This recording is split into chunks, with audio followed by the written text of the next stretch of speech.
It's an interesting time at Walt Disney right now, and Disney parks and resorts are a hot button issue for everyone else, as if every other segment of the company wasn't a hot button issue. Meanwhile, Josh D'Amaro, who might be the next CEO of the Walt Disney Company, let out a little interesting quote that we want to go over today. He said, if we're going to make a change in anything, we must create something that's even better than what was there before. We may not always get it right, but I believe Walt would have wanted us to try. Let's talk about that here on That Park Place.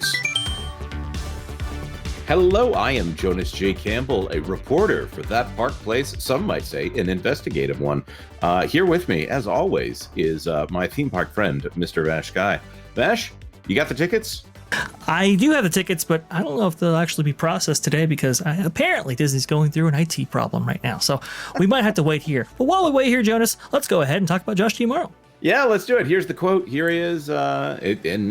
Boardwalk Times was kind enough to put this out there, and I'm glad that they did. Look at that man right there. That is a 1 billion gigawatt smile right there that he's got, and he's a guy that might be the next CEO of the Walt Disney Company. And believe it or not, he's high on my list of preferred candidates of the four that they are pretending are the minor choices here. They're not going outside of the company. It sounds like it's just internal candidates, and they're pretending like they're considering outside candidates. I wish I were wrong. I hope I'm wrong, but there he is. Okay, so let's talk about this quote, Vash. First of all, he's saying that he believed that Walt would want them to make things that were better than before. I'm going to say he's not wrong. He's going to say, if you are going to destroy something in the park, it better be for doing something better. Yes. This was it's not quite a tenet of Josh D'Amaro's that I recall this quote originally coming from it. To add some context and some flavor to the story, actually, that idea that things must be better than what they've replaced before, that actually sits with Tony Baxter. I remember him repeating that line constantly because, well, he had projects by which he had, seemingly unlimited budget and could do whatever he wanted, and yes, did replace some attractions, but yes, they were better than what had come before. I think Adventure Through Inner Space comes to mind when it comes to that attraction being replaced with Star Tours. But I don't know, when you look at the gambit of attractions that were announced at the recent D23, and you think about the attractions that we might be replacing for them, I don't know if we can attribute this to Josh D'Amaro yet. It's a fascinating thing, and I really like the way that Tony Baxter operated as an Imagineer, and I don't mean to be like all the old Imagineers are better, but it seems like they were, just if I can say that. Tony Baxter was presided over one of the most amazing runs of any Imagineer in the company here. If we're talking about Splash Mountain, Journey of Imagination into Imagination. There's so many ins and ofs and about and into yours here that who can keep track? I look at that quote right there. We must create something that's even better than what was there before. Can we be very, very realistic on what I think that everyone is thinking of, whether or not Josh D'Amaro means people to be thinking of this one? It sounds like he's talking about Rivers of America and that Cars Land at Frontierland, or whatever they're going to, Cars Radiator Springs 2, or whatever they call this thing. It sounds like he's saying that is going to be better than Rivers of America, Tom Sawyer Island, and the Liberty Bell, which is, I'm going to say, a judgment issue and not one that I agree with. I don't necessarily disagree with you.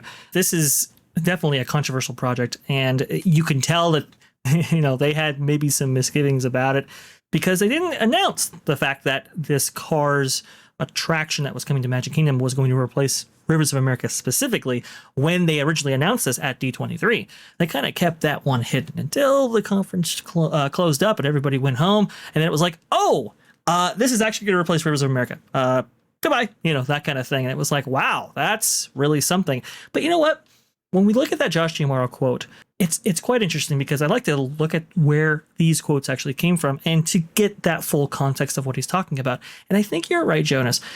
I think you're right in that Josh D'Amaro is very well aware of the fan reaction to some of this stuff actually happening. In fact, During the time that he actually said this, which was at HubSpot's Inbound Conference 2024 in Boston last week, is where these comments came from. He actually talks about the passion of the fans. I'm going to go ahead and play some audio right here for you from that conference, and we'll see if YouTube demonetizes us. I don't know.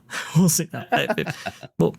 We'll play it, and we'll discuss on the back end here. Here we go. I must admit that I felt the weight of the responsibility that I was taking on. The weight of the responsibility I was taking on. That's when he was made the Disneyland Resort Parks president at that time. And it was all kind of rushing to him as the prior president before him. I think it was Michael Calaglasier, if I'm not mistaken. I could be wrong about that. But as that handoff actually took place, it became real for him. Because Disney fans, they take their fandom very, very seriously. And as I said at the beginning, they're so incredibly passionate about our company. And you know what? I love that. It's such a point of pride that we're held to such a high standard. In many ways, Disneyland is their park. We just stand here as the caretakers. Our guests sometimes spend their lives in our worlds. If we make a change, some of our fans feel like we're altering part of their personal story. And I know that because I'm actually one of them. I told you about my experiences on Peter Pan and Soarin' with my family. He talks about how, when he was a little boy, like his parents took him on Peter Pan's flight, and how he has, a very deep association with that attraction on that level. It's interesting because, Peter Pan has been altered recently, right? Yeah, and well, I'll also add, he's in context, he's speaking better than the quote. Yes. So far. Oh, that's he's fair. saying all the things that he needs to do. He's speaking very diplomatically about this. Yes, I would agree. My experiences on Peter Pan and Soarin' with my family, these are powerful, powerful memories. They're handed down from one generation to the next. So as we build for new generation, we make these decisions very, very carefully. For Galaxy's Edge, we had to make a lot of adjustments to our infrastructure at Disneyland so that we could build this new land and then prepare for the crowds that we knew that it was going to attract. And that included closing a part of the section called Big Thunder Ranch. It had been there for nearly 30 years. Well, during that time, I told my team, listen, if you have a question about anything that we're changing, anything that holds value to our guests, let's talk about that. No detail is too small. And they did. 4 or 5 times a week, I was out in the park. If we needed to move a tree, even a foot to the left, we talked it through. Where did that tree come from? What does it mean? We faced these challenges. Walt, this is in the same place. He faced these challenges too. He was constantly evaluating everything, always looking for ways that he could improve. And that's why I always remind my team, if we're going to make a change in anything, we must create something that's even better than what was there before. That's a fascinating statement. And I'm sorry, I cut him off right when he was about to, pull back the rope that he was using to hang himself there. Okay, so I've been in the park. I've seen the people who are able to go in and say, move this tree, and it just happens. I've had discussions with those people before. So I'm not going to say there's an emotional conversation every time if we're talking about, say, Walt Disney World, but there's probably a lot more of that in Disneyland. It has sometimes a more museum-like quality. Yeah, because it was Walt's park, there's a special kind of culture there. It's eroded over the years, at least recently. But there's a certain gravitas to it that doesn't quite exist out in any other park around the world, including, I would say, Walt Disney World. But, when you talk about Rivers of America, when you talk about these things that are so Walt-like, I think that puts a different weight on it. So when you talk about trees and, having to move trees, that's a lot of discussions to be had there. I'm not going to lie when it comes to the Rivers of America project for Magic Kingdom anyway. But like you said, he does elaborate on this point that's not included in the quote. We may not always get this right, but I believe Walt would have wanted us to try. He would have wanted us to be courageous. Walt, he was an adventurer. He's a risk taker.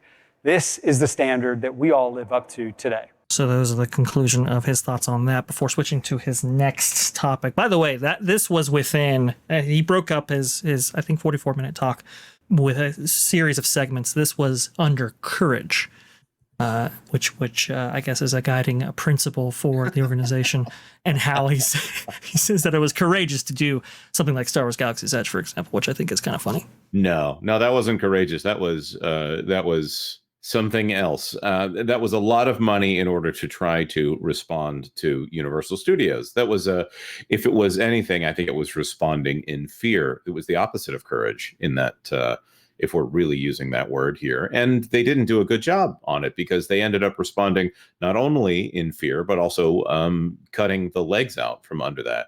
And then after it, someone else came in with the courage to say, you know what we ought to do? We ought to theme it after Rey. And well, that was foolish, if we're talking about another aspect of humanity there. Oh my goodness. The other things that come to mind right now, of course, are the tearing up of Epcot. Obviously, that started under Chapek, but when that was replaced, I don't think that we're saying that World Celebration Gardens is better than the Fountain of Nations.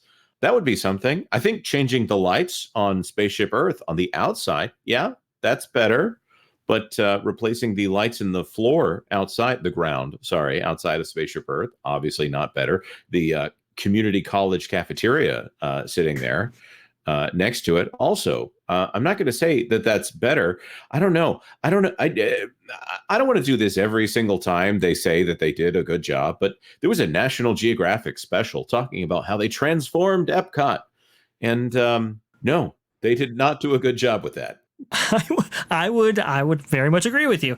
It's interesting when you look at Interventions West, and you brought up Communicore Hall. It's like, is that better? Like you said, no, it is absolutely not. The lights embedded in the ground, now held together with, I think, duct tape, I think is what I saw online. That's definitely not better. Well, it's definitely not chewing gum, because they don't have that in the parks. yeah. Well, I guess we should all be thankful that it's not. Fountain of Nations, there's so many examples. Splash Mountain, look at that. I mean, that's a huge project in which you wanted to replace something for reasons outside of just creativity alone, let's say. And what we got Tiana's Bayou Adventure, an attraction that, if it is working, is not nearly as, I would say, creatively significant as its predecessor, and that's most unfortunate. So yes, this might be a guiding principle for Josh D'Amaro, or at least something that he tells himself and maybe others, but unfortunately that hasn't been reflected in the actions that we've seen in the parks. And that's why when all these D23 announcements come out and people are like, where are these things going to go? What are we going to lose for these things? There's a certain amount of hesitancy, as much as there is maybe excitement attached to these projects.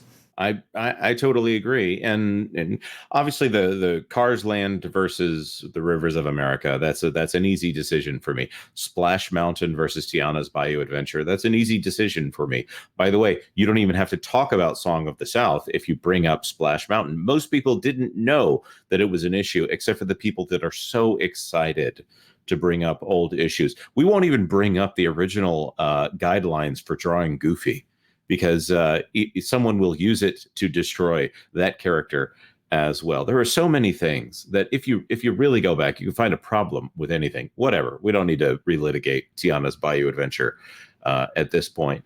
But I don't know. Better is not something that we are expecting from the Walt Disney Company anymore. And marginally more appealing to the current audience, maybe. But it seems that the current Disney fan is only a fan if they are unaware of what has come before. So if I'm going to say anything here, it's like, guys, no, you have to actually do better when you do these things. And having a high-class animatronic that only functions 10% of the time, forgive me, that's not a quote of an actual failure rate here, but you know what I mean.